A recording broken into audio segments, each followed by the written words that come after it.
Bismillahirrahmanirrahim. Assalamualaikum warahmatullahi wabarakatuh. Nama saya Riki Dwi Arianto dengan NIM 1914300102, jurusan Asuransi Syariah kelas 4C. Video ini saya buat untuk memenuhi ujian akhir semester mata kuliah praktek underwriting. Langsung saja pada pertanyaan yang pertama. Pertanyaannya adalah, jelaskan pengertian jenis-jenis resiko. Izin menjawab. Di sini, resiko adalah suatu keadaan terdapat ketidakpastian yang dimana apabila terjadi sesuatu keadaan yang tidak diinginkan, bisa menimbulkan suatu kerugian. Contohnya seperti kebakaran, pencurian, dan kecelakaan. Nah, resiko terbagi menjadi 4 jenis. Yang pertama ada resiko murni atau pure risk.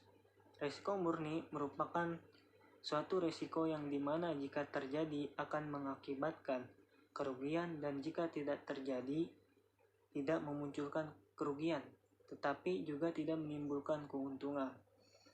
Risiko ini mengakibatkan hanya terdapat 2 macam, yaitu rugi atau break even.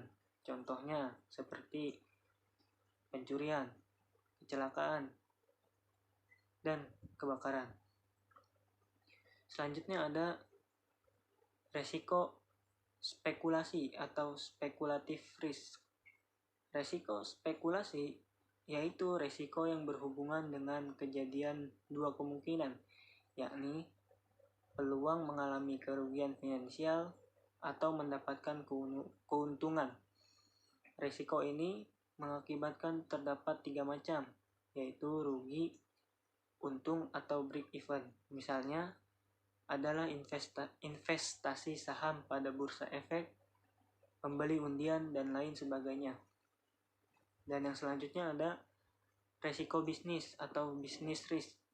Resiko bisnis yaitu resiko yang ditanggung oleh perusahaan terhadap kualitas dan keunggulan di beberapa produk pasar yang dimiliki oleh perusahaan.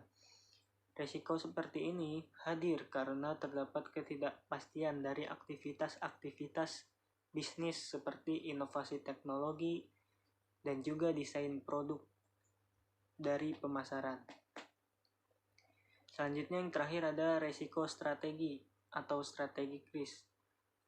Resiko strategi timbul sebab terdapat perubahan fundamental pada lingkungan ekonomi ataupun politik. Resiko strategi bisa diperkirakan. Resiko ini berhubungan dengan kerugian yang bisa saja dihadapi pada pasar finansial. Selanjutnya, soal nomor 2 yaitu apa saja prosedur yang dilakukan oleh file underwriting. Izin menjawab. File underwriting merupakan proses awal dari aktivitas underwriting yang dilakukan oleh petugas lapangan dengan melakukan observasi dan mengumpulkan informasi yang berkaitan dengan calon tertanggung atau pemegang polis. Pengamatan ini dilakukan oleh seorang agen sebagai seleksi awal dan terbatas pada aspek non-medis. Dari hasil pengamatan tersebut, diharapkan perusahaan akan mampu memprediksi kelas risiko yang akan diterima dan terhindar dari moral hazard. Kemudian verifikasi berkas dan data aplikasi setelah dikirim ke kantor pusat. Aplikasi surat permohonan asuransi akan diperiksa, diverifikasi, dan diseleksi sebelum ditaksir oleh underwriter oleh kantor pusat. Selanjutnya ada mengumpulkan informasi tambahan. Diperlukan untuk memastikan tidak ada halnya yang bertentangan dengan prinsip-prinsip underwriting.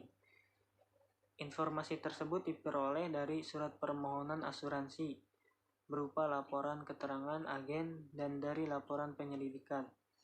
Menilai resiko. Penilaian resiko dilakukan terhadap aspek yang dapat menimbulkan terjadinya musibah. Lalu Membuat keputusan akseptasi. Keputusan dibuat berdasarkan hasil proses analisis dan penilaian. Keputusan yang dihasilkan adalah sebagai berikut, yaitu yang pertama, menolak atau menerima permintaan penutupan asuransi. Yang kedua, menerima dengan menambahkan nilai premi. Yang ketiga, ada menerima dengan berbagai ketentuan tambahan yang harus dipenuhi oleh calon tertangguh. Itu saja nomor 2. Selanjutnya nomor 3.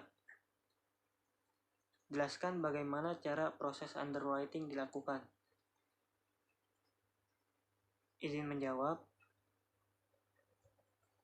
Proses underwriting bertujuan untuk mencari tahu sebanyak mungkin informasi atau fakta material yang terkait dengan risiko atas objek yang akan dipertanggungan.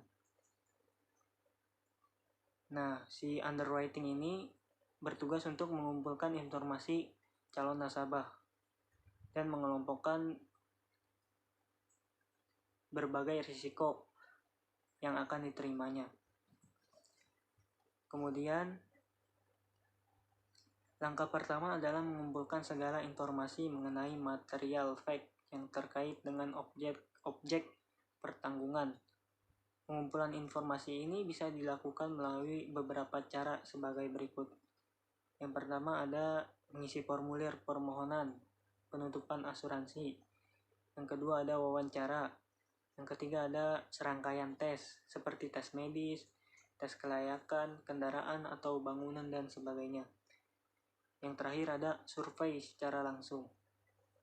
Nah, setelah proses itu, kemudian melakukan analisis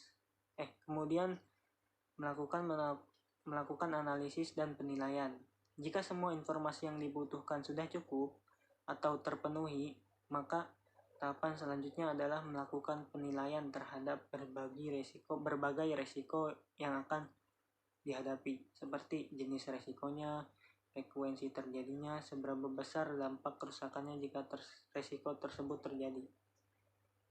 Mungkin itu saja dari saya, kurang lebihnya mohon maaf.